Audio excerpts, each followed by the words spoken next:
Hello students, ये physical policy of India का part 2 है। इसमें हम बात करने वाले हैं evaluation of physical policy of India, यानी कि जो फिजिकल पॉलिसी सरकार बनाती है उसमें हम कह सकते हैं कि क्या खामियां हैं, क्या प्लस पॉइंट्स हैं, कितनी इफ़ेक्टिव है ये फिजिकल पॉलिसी।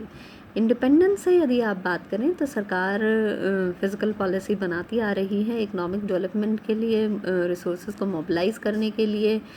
तो इसके पहले हम जो है एडवांटेजेस की बात करते हैं फिजिकल पॉलिसी के। तो एडवांटेजेस की जब हम बात करते हैं तो पहली चीज़ है, सरकार ये फिजिकल पॉलिसी क्यों फ्रेम करती है? कैपिटल फॉर्मेशन के लिए, यानी ताकि सरकार क्या कर सके, ज़्यादा से ज़्यादा कैपिटल फॉर्मेशन कर सके पब्लिक सेक्टर में भी, प्राइवेट सेक्टर में भी, जिससे इकोनॉमिक डेवलपमेंट हो सके किसी नेशन का। दूसरा क्या फ़ायदा देखने को मिलता है कि इंड्यूसमेंट टू प्राइवेट सेक्टर, सरकार फिजिकल पॉलिसी के थ्रू प्राइवेट सेक्टर को भी इंड्यूसमेंट देना चाहती है, प्रमोट करना चाहती है। इसके लिए वो तरह तरह के टैक्स कंसेशंस देती रहती है, स्पेशली बैकवर्ड एरियाज़ में जहाँ पर जो इंडस्ट्रीज़ हैं वो कम हैं और वहाँ सरकार चाहती है कि इंडस्ट्रीज़ इस्टेब्लिश हों। Mobilization of resources, physical policy किस चीज़ में हेल्प करती है? रिसोर्स मोबिलाइजेशन में हेल्प करती है, और जो प्लान्स हैं आपके उनको एग्जीक्यूट करने में, और मेनली इंटरनल रिसोर्सेज की यदि आप बात करें उनको मोबिलाइज करने में हेल्प करती है। इसके लिए सरकार वेरियस मेजर्स अडॉप्ट करती है, जैसे टैक्सेस, सेविंग्स, पब्लिक डेब्ट, और इससे सफिशिएंट रिसोर्सेज को मोबिलाइज किया जाता है। और इससे हेल्प मिली है इस फिजिकल पॉलिसी से कहीं ना कहीं रिसोर्स को मोबिलाइज करने में। Incentive for saving, physical policy incentive provide करती है सेविंग्स के लिए। इसके लिए सरकार ये जो है सेविंग को इनकरेज करने के लिए अलग अलग तरह के कंसेशंस और टैक्स एग्जेम्पशंस देती है। लाइफ इंश्योरेंस के फॉर्म में भी हो सकता है, म्यूचुअल फंड के फॉर्म में भी हो सकता है, प्रोविडेंट फंड के फॉर्म में भी ये हो सकते हैं। और इन सब चीज़ों के कारण फिजिकल पॉलिसी में हम देख सकते हैं सेविंग रेट आपकी इंक्रीज़ हुई है। और फिर बात करते हैं डेवलपमेंट ऑफ पब्लिक इंटरप्राइजेज़ की। सरकार का एम क्या रहता है कि पब्लिक इंटरप्राइजेज़ को डेवलप किया जाए। और यदि आप देखेंगे बेसिक और हैवी इंडस्ट्रीज़ के फील्ड में तो बहुत सारी जो यूनिट्स हैं, या कह सकते हैं आप ज़्यादातर जो यूनिट्स हैं वो पब्लिक सेक्टर के द्वारा सेटअप की गई हैं, क्योंकि यहाँ पर ह्यूज रिस्क और कैपिटल इन्वेस्टमेंट की ज़रूरत होती है जो प्राइवेट सेक्टर करने में हिचकिचाता है। इसी तरीके से जो इंफ्रास्ट्रक्चर है जैसे रेलवे, पोर्ट्स वगैरह, वो भी गवर्नमेंट के द्वारा ही आपके प्रमोट किए जाते हैं। इसी के साथ सरकार सोशल वेलफेयर को प्रमोट करती है फिजिकल पॉलिसी के थ्रू, यानी वीकर सेक्शंस जो हैं सोसाइटी के उनको तरह तरह की सब्सिडीज़ प्रोवाइड की जाती है। बेसिकली जो पब्लिक है उसको हेल्थ, एजुकेशन, वाटर जैसे फैसिलिटीज़ प्रोवाइड की जाती हैं। इसी के साथ बात करेंगे कि एलिवेशन ऑफ पुअर्टी और एम्प्लॉयमेंट अपॉर्चुनिटीज़ जनरेशन।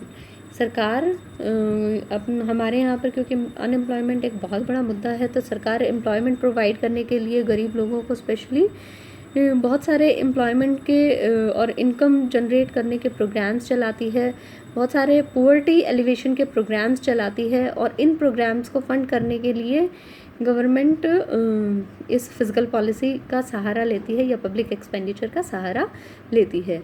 इसी के साथ हम बात करें reduction in equality of income and wealth. Physical policy जो इनकम की इनइक्वालिटीज़ हैं, वेल्थ की इनइक्वालिटीज़, उनको भी रिड्यूस करने में हेल्प करती है, क्योंकि प्रोग्रेसिव इनकम टैक्स और वेल्थ टैक्स जब आप लगाते हैं तो उससे जो अमीर लोग हैं उन पर टैक्स का बर्डन ज़्यादा आता है, गरीब लोगों पर कम आता है। इसी के साथ सरकार गरीब लोगों को तरह तरह के टैक्स एग्जेम्पशन और सब्सिडीज़ प्रोवाइड करती है ताकि उनकी जेब पर कम फ़र्क पड़े। तो इससे इनइक्वालिटीज़ जो हैं सोसाइटी में इनकम और वेल्थ की, उसको रिड्यूस करने में हेल्प मिलती है। एक्सपोर्ट प्रमोशन, सरकार फिजिकल पॉलिसी के थ्रू एक्सपोर्ट्स को प्रमोट करती है, और इसके लिए वो जितने भी यूनिट्स एक्सपोर्ट में लगी हुई हैं उनको वेरियस टैक्स कंसेशंस प्रोवाइड करती है ताकि उनको एक इंसेंटिव मिले, कैश सब्सिडीज़ प्रोवाइड करती है। और इसी के कारण आपके कह सकते हैं कि जो एक्सपोर्ट की ग्रोथ रेट है वो कंपैरेटिवली इंक्रीज़ हुई है। A tool to control economic recession, जब आपके इकोनॉमिक रिसेशन जैसी जो कंडीशन है इकोनॉमी को वो फेस करनी पड़ती हैं, सभी चीज़ें नीचे आ रही होती हैं, चाहे वो इनकम हो, चाहे एम्प्लॉयमेंट हो, चाहे प्रोडक्शन हो, तो सरकार ऐसे में फिजिकल पॉलिसी की हेल्प लेती है और बहुत सारे टैक्स रिलीफ्स प्रोवाइड किए जाते हैं, पब्लिक एक्सपेंडिचर को इन्हांस किया जाता है इकोनॉमी में, ताकि इकोनॉमी में डिमांड को जनरेट किया जा सके। और इन सब स्टेप्स के कारण कहीं ना कहीं इकोनॉमिक रिसेशन को कंट्रोल करने में हेल्प मिलती है। दूसरी तरफ हम बात करते हैं शॉर्टकमिंग्स की। क्या क्या डिफेक्ट्स हैं फिजिकल पॉलिसी के? पहली चीज़ इन्फ्लेशन। हमने कहा था कि पीछे भी पार्ट 1 में कि सरकार को डेफिसिट फेस करना पड़ता है, यानी एक्सपेंडिचर ज़्यादा है, इनकम के एवेन्यूज़ कम है, और इस डेफिसिट को फाइनेंस करने के लिए आरबीआई से सरकार लोन लेती है, नई करेंसी आरबीआई इसके लिए प्रिंट करता है, जिसके कारण इकोनॉमी में मनी सप्लाई बढ़ती है और चीज़ों के प्राइसेस बढ़ जाते हैं। दूसरा, डिफेक्टिव टैक्स स्ट्रक्चर। अब हम इंडिया के टैक्स स्ट्रक्चर की बात करें तो उसमें भी बहुत सारे डिफेक्ट्स देखने को मिलते हैं। डायरेक्ट टैक्सेस का शेयर कंपैरेटिवली बहुत कम है और इनडायरेक्ट टैक्सेस का शेयर बहुत ज़्यादा है। ऐसे में क्या प्रॉब्लम क्रिएट होती है कि डायरेक्ट टैक्सेस क्योंकि प्रोग्रेसिव नेचर के हैं तो वो इनइक्वालिटीज़ को रिड्यूस करने में हेल्पफुल है, वहीं इनडायरेक्ट टैक्सेस सेम रेट से लगते हैं तो इससे पुअर क्लासेस पर ज़्यादा बर्डन आता है। Poor tax administration. अब जो टैक्स लगाए जा रहे हैं उनको एडमिनिस्टर करना भी इंडिया में बहुत डिफ़िकल्ट है और इसी कारण से जो बिज़नेस क्लासेस हैं उनमें टैक्स इवेजन्स की प्रवृत्ति पाई जाती है, जिससे ब्लैक मनी कहीं ना कहीं जनरेट होती है। Inequality of income. Inequality of income को चेक करने में भी आपकी जो टैक्स पॉलिसीज़ हैं या फिजिकल पॉलिसीज़ हैं वो फेल हो जाती हैं, क्योंकि जनरली पुअर क्लास पर ज़्यादा अफेक्ट पड़ता है टैक्सेस का। इनडायरेक्ट टैक्सेस क्योंकि ज़्यादा उनको फेस करने पड़ते हैं, जबकि डायरेक्ट टैक्सेस जो थे जैसे कि गिफ्ट टैक्स, डेथ ड्यूटी, इस तरह के टैक्स को विड्रॉ कर लिया गया है। वेल्थ टैक्स की भी अपर लिमिट को इंक्रीज़ कर दिया गया है, जिससे रिच क्लास को फेवर हुआ है और पुअर क्लास पर बर्डन बढ़ता है। Failure of public sector. अब पब्लिक सेक्टर पर सरकार बहुत सारा खर्चा कर रही है और पब्लिक सेक्टर यूनिट्स लगातार लॉस मेकिंग में है और एडिक्वेट रिटर्न जनरेट नहीं कर पा रही हैं। ऐसे में जो खर्चा है वो एक तरीके से वेस्ट जा रहा है, उससे किसी तरह की इनकम और एम्प्लॉयमेंट के एवेन्यूज़ जनरेट नहीं हो पा रहे हैं। Increase in non development expenditure. अब सरकार के ऐसे खर्चे ज़्यादा बढ़ रहे हैं जहां पर किसी तरह की फर्दर इनकम जनरेट नहीं होती, जैसे कि इलेक्शन के एक्सपेंसेस, डिफेंस एक्सपेंसेस। ऐसे एक्सपेंडिचर बढ़ने के कारण सरकार पर जो एक्सपेंडिचर है उसका बोझ लगातार बढ़ता जा रहा है। Fail to check regional disparities. सरकार की फिजिकल पॉलिसी रीजनल डिस्पैरिटीज़ को भी दूर करने में नाकाम साबित हुई है और बैकवर्ड और रूरल एरियाज़ में जैसे कि कोशिश की गई इंडस्ट्रीज़ को इस्टेब्लिश करने की वेरियस टैक्स कंसेशंस देकर, लेकिन ऐसा पॉसिबल नहीं हो पाया।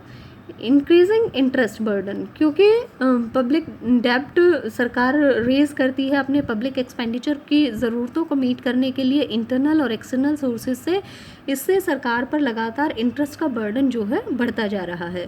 Failure in eradicating poverty and unemployment. अब सरकार ने बहुत सारे पुअर्टी और अनएम्प्लॉयमेंट के प्रोग्राम्स चलाए हैं जिन पर बहुत सारा खर्चा किया जा रहा है, लेकिन हम यदि इकोनॉमिक डाटाज देखते हैं तो हम पाते हैं कि पुअर्टी और अनएम्प्लॉयमेंट के सिनेरियो में कोई खासा चेंज हमें देखने को नहीं मिलता।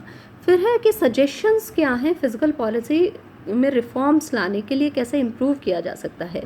पहली चीज़, अब जो फ्लॉज हैं उनको दूर करना होगा। पहली चीज़, जो नॉन डेवलपमेंट एक्सपेंडिचर हैं सरकार के उनको रिड्यूस करने की कोशिश करनी होगी।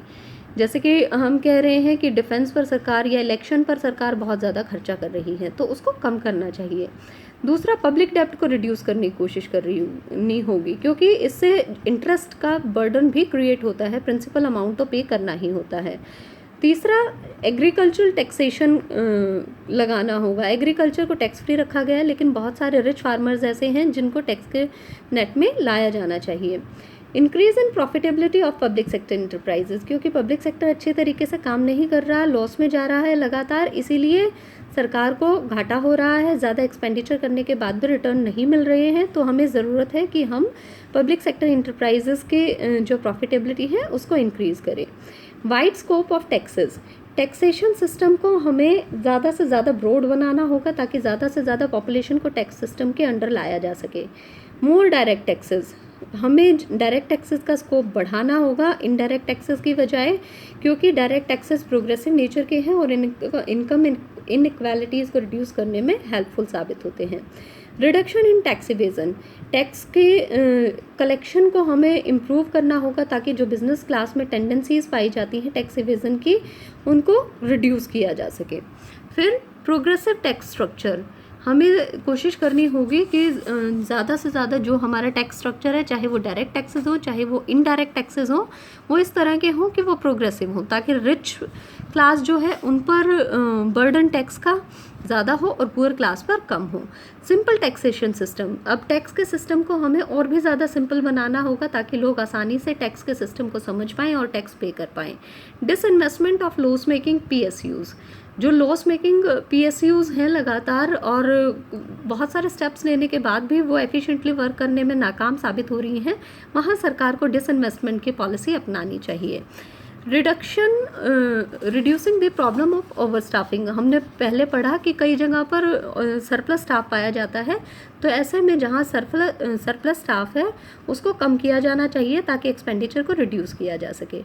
सब्सिडीज़ को रिड्यूस किया जाना चाहिए, सरकार बहुत सारी सब्सिडीज़ फर्टिलाइज़र पेट्रोलियम एक्सपोर्ट्स पर प्रोवाइड कर रही है जिससे सरकार पर अनड्यू बर्डन बढ़ रहा है, तो उनको कम किए जाने की ज़रूरत है।